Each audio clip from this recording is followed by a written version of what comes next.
시청자 여러분 안녕하십니까? 유력 대선 주자들이 가계부채 대책을 속속 발표하고 있지만 실효성이 있는지는 의문입니다.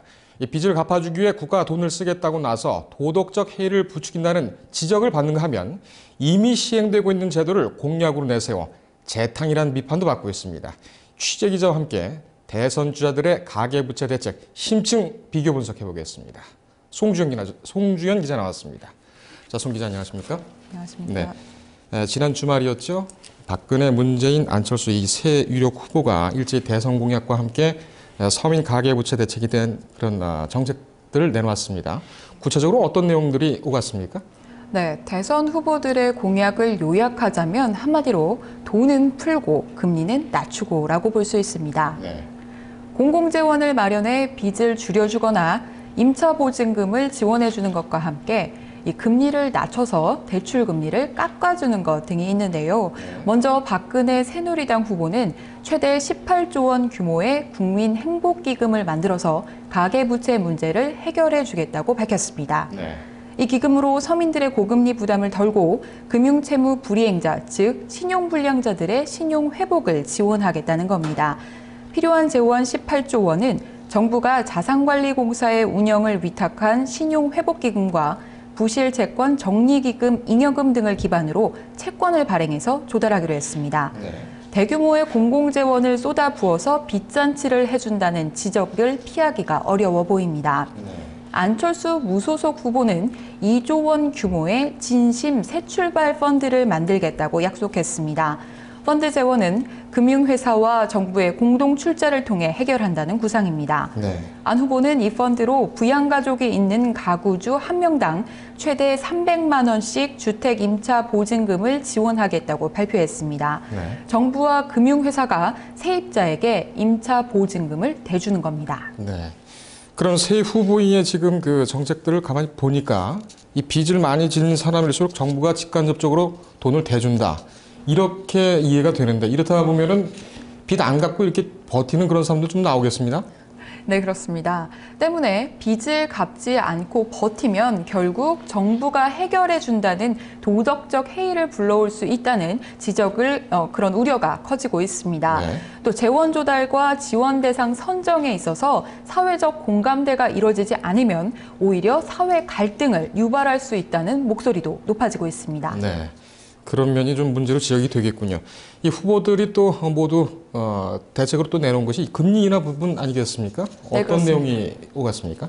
네, 금리 인하 방안 역시 사실 실효성 논란에서 자유롭지 못한데요. 가장 대표적인 금리 인하 방안이 문재인 민주통합당 후보의 법정 최고금리 인하입니다. 이 문 후보는 현재 연 39%인 이 법정 최고금리를 25%까지 인하하겠다고 밝혔습니다. 네. 문제는 대출금리가 일종의 가격이라는 점입니다. 대출금리는 대출자의 신용도, 파산 위험 등에 따라서 정해지는 일종의 가격인데 이를 인위적으로 조정한다면 시장 질서 교란으로 부작용이 발생할 수 있습니다.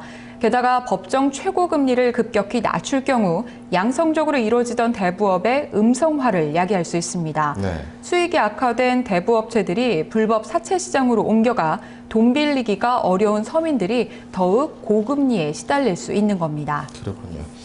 예, 이 대법의 음성화, 이거 참 문제가 될 수가 있는 그런 부분이다. 이렇게 또 보여지는군요. 네. 다른 후보들도 대출 금리 인하 방법을 좀 내놨습니까? 네, 그렇습니다. 이 박 후보가 내세운 322만 명의 대출이자 부담 완화도 인위적인 대출 금리 인하 공약이라고 할 수 있습니다.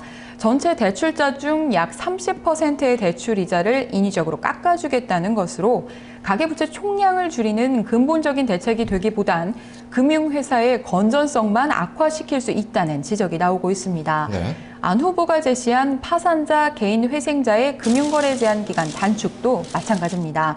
현재 5년인 파산자, 개인 회생자의 금융거래 제한 기간을 3년으로 줄이겠다는 안 후보의 공약은 특정 계층의 혜택이 집중돼 있는 데다 대출자의 부실세금은 감면해 주는 것이어서 또 논란이 되고 있습니다. 예.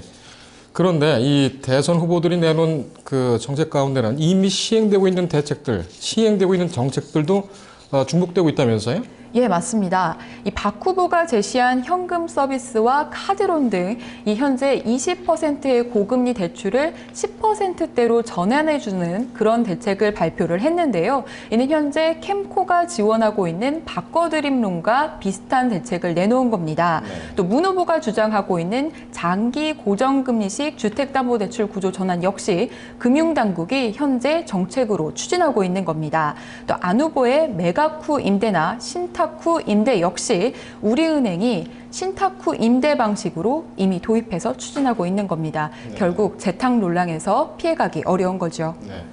그 대선이 얼마 남지 않았는데 여러 가지 그 빈틈이 보입니다. 고민을 담은 좀 실효성 있는 정책이 보완돼야 되지 않을까 이런 또 생각을 해봅니다. 성기정을 수고했습니다.